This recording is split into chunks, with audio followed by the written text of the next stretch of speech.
নমস্কার, রমার রান্নাঘর থেকে স্বাগত জানাই।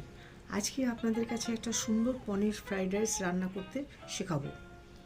বেশি কথা না বলে চলুন রান্নাটা শুরু করা যাক। প্রথমে গরম ফ্রাইং প্যানে পরিমাণ মতন ঘি ঢেলে তাতে ফুলকপি, গাজর, কড়াইশুঁটি, বিনস দিয়ে একটু হালকা করে ভেজে নেব।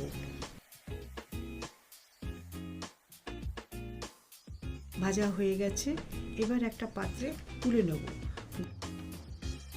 গরম ফ্রাইং প্যানে ঘি ঢেলে দেবো, তাতে দুটো তেজপাতা দিয়ে আধ ভাঙা গোটা গরম মশলা, কাজু, কিশমিশ দিয়ে নাড়াচাড়া করব।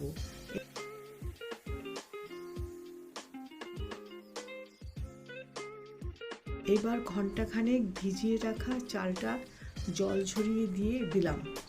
এবার 1 চামচ গোলমরিচ আর আদার রস দিয়ে দিলাম। ভেজে রাখা পনিরগুলি দিয়ে দেবো এবং ভেজে রাখা সব সবজিগুলি দিয়ে ভালো করে মাখিয়ে নেব। এবার সম্পূর্ণ রান্নাটা কুকারের মধ্যে ঢেলে দেব। 1 কাপ চালেতে 1.5 কাপ পরিমাণে জল দিয়ে দেব।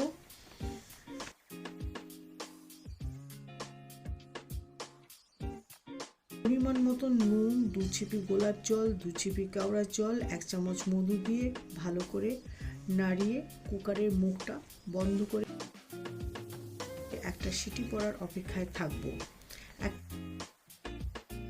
একটা সিটি পড়ে গেছে, গ্যাস বন্ধ করে 5 মিনিট সময় দেবো। 5 মিনিট হয়ে গেছে, দেখুন কি সুন্দর ঝরঝরে পনির ফ্রাইড রাইস।